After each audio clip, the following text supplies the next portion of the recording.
The house was quiet enough to hear the cold settle. Sometimes in the deep winter hours, the old boards shift like they're remembering a weight that used to walk across them. That night, I was half asleep when I heard it. A soft creak on the porch, quick and careful, like someone placing one foot down and then taking it back again. Not a knock, not a visitor, just the kind of sound a person makes when they're trying not to be noticed. For a moment, I thought I dreamt it, but the silence that followed, it felt too awake. I lay there listening, counting my breaths the way I used to when Caleb was small and afraid of storms. The wind pressed against the windows in long, tired strokes. But underneath it, I swear the porch was letting out one last sigh, the soft groan of wood relaxing after weight had been lifted. I reached for the lamp but didn't turn it on. Light felt too loud for whatever had just happened. My feet hit the cold floor and the house seemed to tighten around me, waiting. It had been 4 weeks since the wedding, 4 weeks since anyone last saw my son, 4 weeks of neighbors offering casseroles and conclusions I didn't ask for. People say a mother knows, and maybe that's true, but knowing isn't the same as understanding. I knew something was wrong, but I didn't understand why the world was pretending nothing had happened. The hallway felt longer than it ever had. My hand brushed the wall, fingers trailing across old paint, searching for steadiness. When I reached the door, I hesitated. Part of me hoped it was nothing. Another part hoped it was everything. I opened it slowly, letting the cold slip into the room like a whisper. At first, I didn't see anything. Just the dark yard, the empty steps, the pale dusting of winter settling across the ground. But then my eyes adjusted, and I saw it. Caleb's wedding coat, folded with deliberate care, placed exactly in the center of the porch, as if someone had knelt there and smoothed every edge before standing up again. I stepped closer, breath catching in my throat. The porch light hummed overhead, flickering once, like it didn't want to expose too much. I glanced at the steps, the yard, the path that led to the gate. Fresh snow lay smooth and untouched, not a single footprint disturbing it. Whoever had been here hadn't walked away, or they hadn't walked at all. My knees bent without permission, and I touched the coat. The fabric was warm, not room temperature warm, held warm, like someone had been carrying it moments before I opened the door. A sound rose in my chest, part relief and part something I didn't have a name for. My fingers curled into the fabric, pulling it closer. I lifted it to my face, the faint scent of cedar and the cologne he wore for the wedding still clinging to it. My heartbeat stumbled. It was his, without question. But why give it back? And why like this, silently, secretly, in the coldest hour of the night? I carried the coat inside, closing the door gently behind me, as if the air outside might break if I didn't. Under the lamp, the fabric looked darker, softer, almost like it had absorbed the night. I laid it across the table, smoothing it out the way I used to fold Caleb's clothes when he was little. The lining caught the light, and for a moment, I stared at it, unsure if I was ready for whatever I'd find. I searched for a note, a message, anything, but there was nothing. No handwriting, no instructions, not even a strayed thread pulled loose. Except there was something. A seam on the inside left pocket looked slightly stretched, like it had been tugged recently. I ran my finger along it, but it held fast. The coat felt heavier than clothing should, not in weight, in presence, as if it had something to say and I just wasn't listening right. I pressed my palm against it, feeling the last of its warmth slowly fading, the way a hug disappears a few seconds after someone lets go. That's when the dread crept in. Not sudden, not sharp, just a slow tightening, like a string being pulled from far away. If Caleb had placed it there himself, why not knock? Why not speak? Why not stay?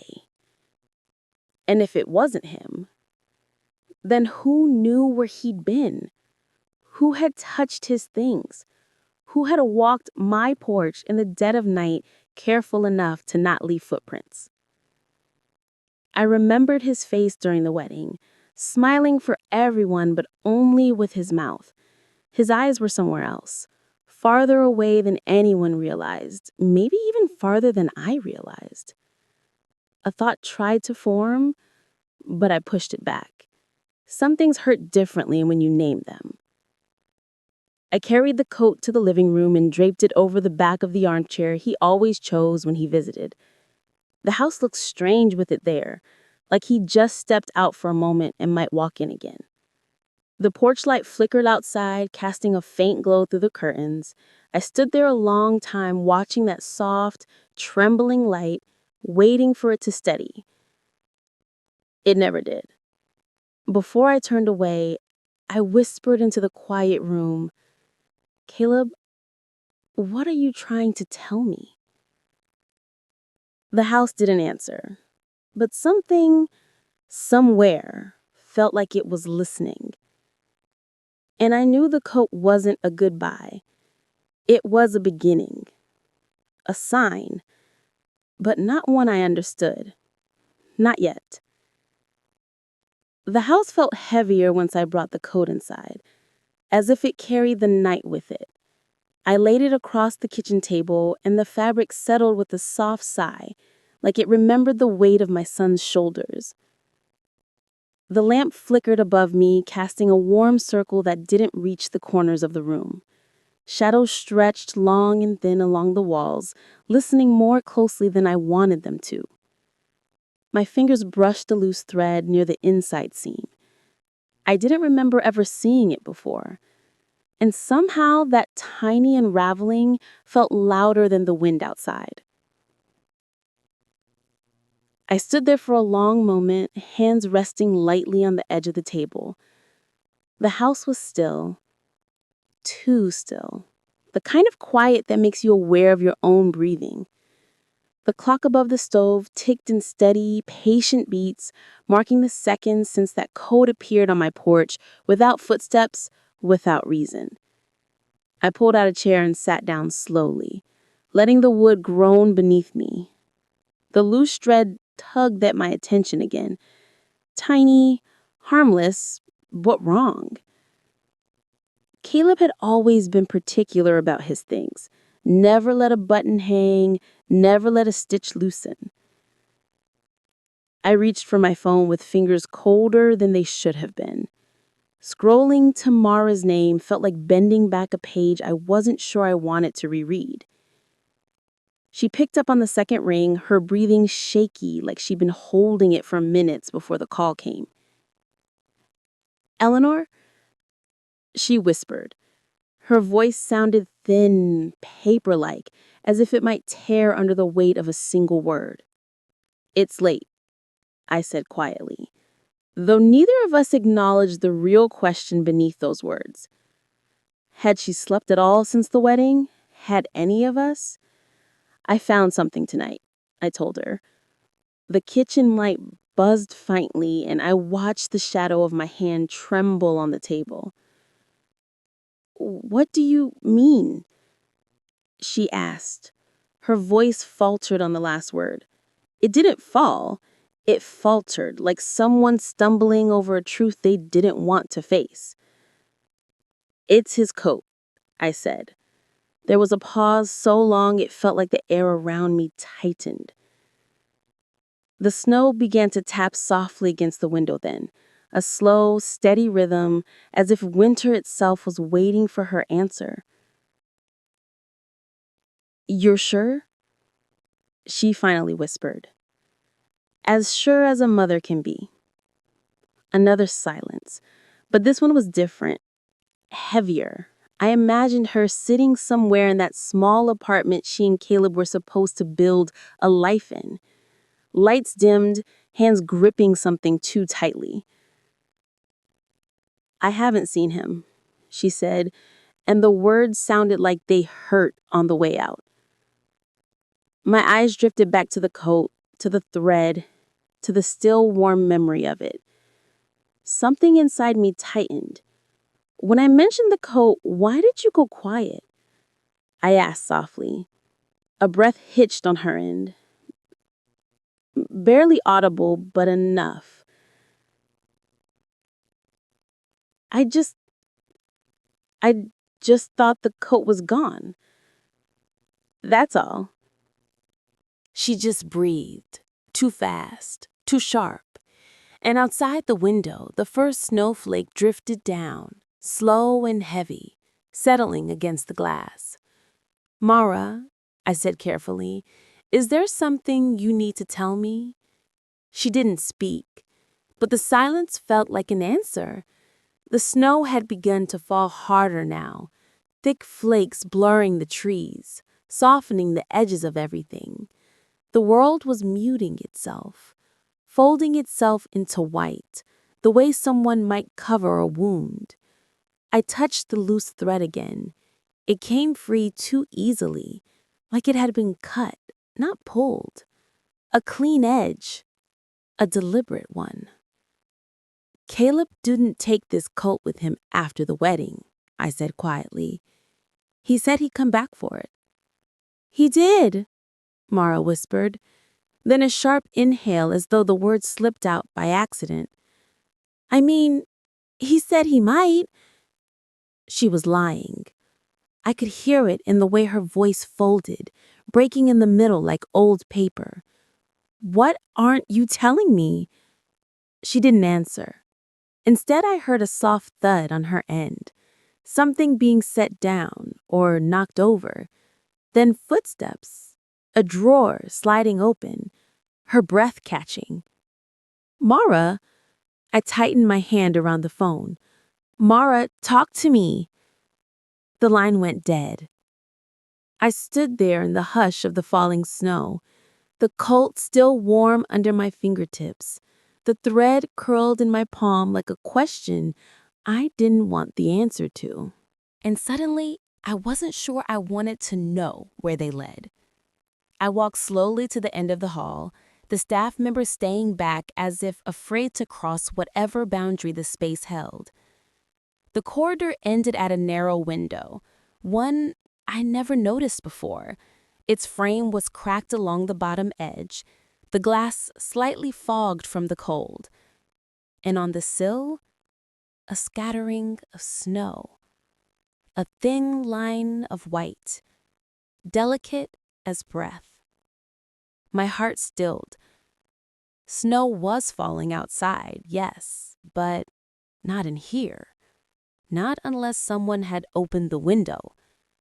I pressed my fingertips against the sill. The cold stung my skin. It felt fresh. Had someone climbed out? Or been taken out? The window was small. Too small for ease, but not impossible. The kind of exit chosen only when someone didn't want to be seen. My mind raced back to Caleb, clutching his coat, his tight shoulders, his rushed steps. Someone behind him. A whisper. An argument. A shadow.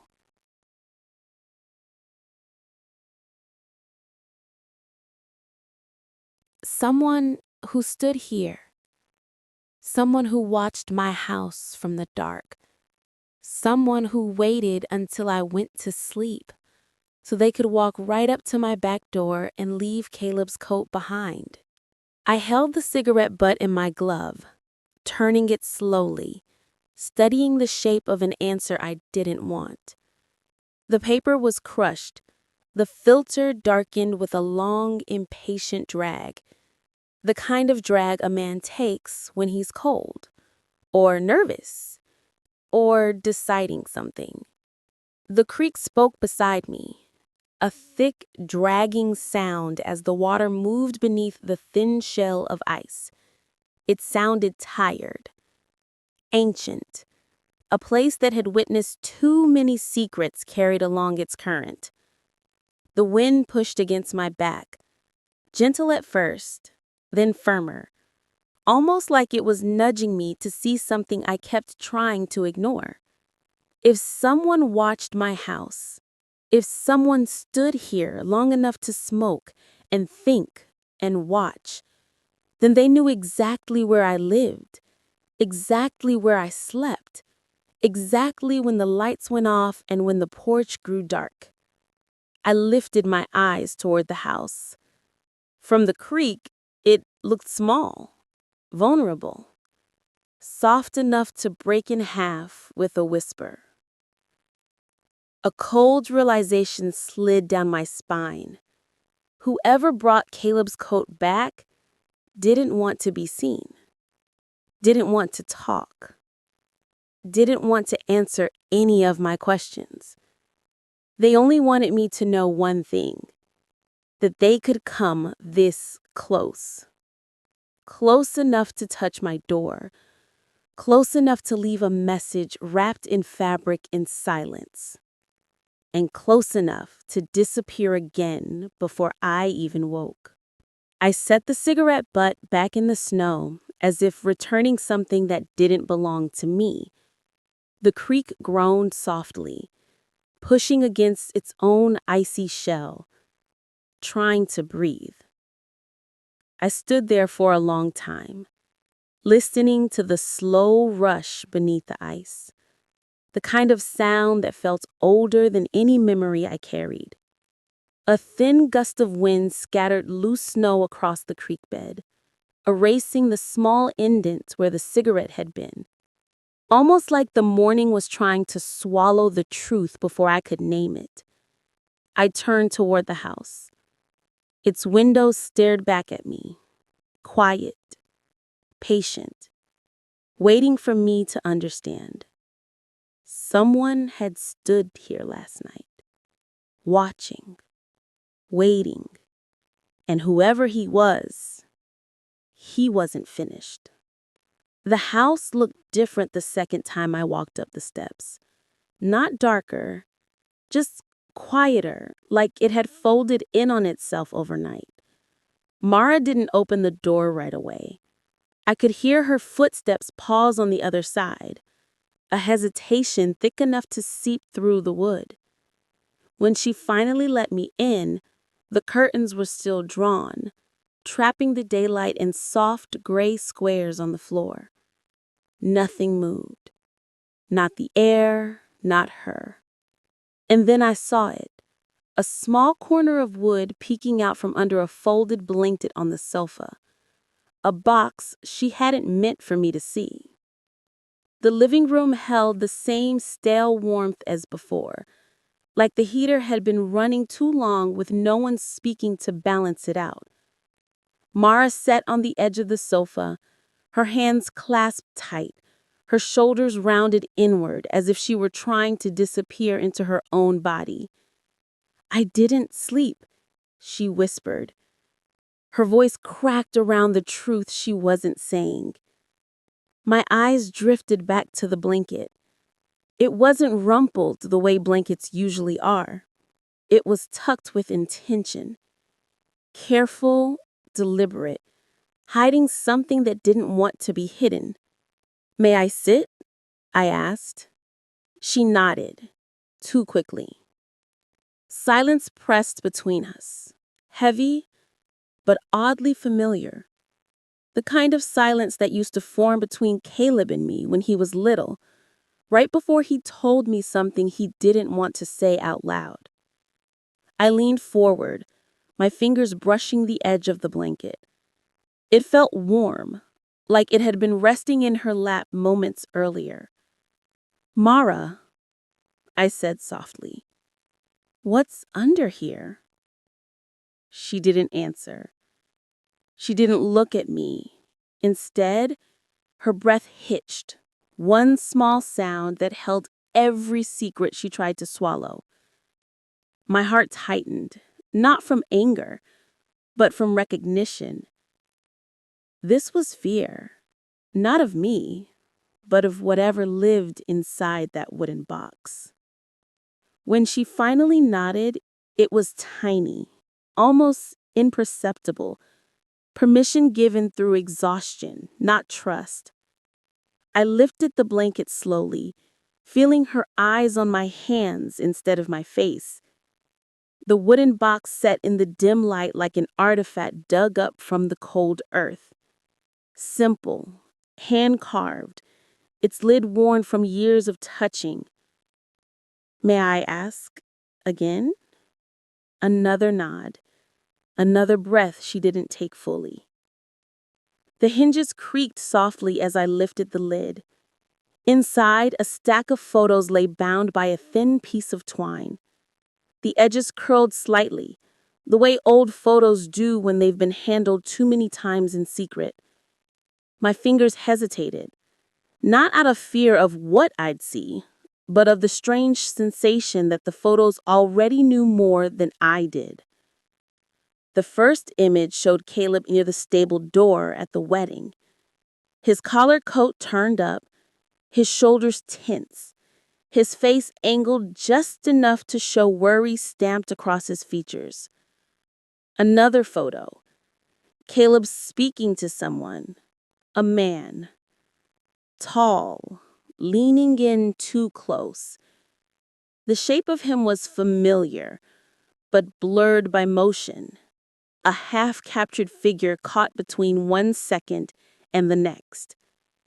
I felt the room tilt slightly. Not from fear, but from memory. As if my mind were trying to arrange the blur into someone I knew. Where did these come from? My voice barely rose above a whisper. Mara swallowed hard, her hands tightening around the fabric of her dress. I found them in Caleb's jacket pocket, she said. Her voice came out thin, like they'd been scraped down to nothing. The same night? I asked. She nodded. The morning after the wedding, actually, when he didn't come home. She looked away, a small, broken motion that told me the truth before she said it. I didn't know what they meant. I thought maybe I misunderstood. Maybe it was nothing. But nothing had fear in her voice, reinforcing the truth we both knew. Why didn't you show me before? I kept my tone soft, careful, shaping every word as if it might bruise. Mara shook her head slowly, eyes shining with the fear she no longer hid. Because I thought it was my fault. Her breath quivered. I asked him to talk to someone that night, someone I barely knew. I thought maybe that's who this is. Her confession hung in the room, raw and trembling. She covered her mouth with both hands, shoulders shaking in a silent apology she didn't owe me. I reached for the photos again, lifting the blurred image closer to the weak light seeping through the curtains. The outline of the man sharpened just enough to twist something deep inside my chest. I knew this shape, this stance, this quiet, dangerous closeness. But I couldn't place the face. Not yet. Not fully. And maybe that was the worst part. Recognizing someone you wish you didn't. I tied the twine back around the stack of photos, my hand steady, even though my breath wasn't. The box felt heavier now, as if truth had weight the wood couldn't hide anymore.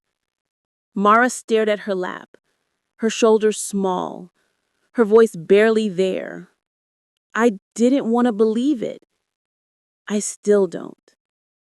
I placed the box gently on the table between us, not accusing, not demanding, just setting it where the light could touch it. Outside, a single thin beam of daylight slipped through the curtains, landing across the blurred face in the photograph, highlighting nothing, revealing everything. I let out a slow breath. Someone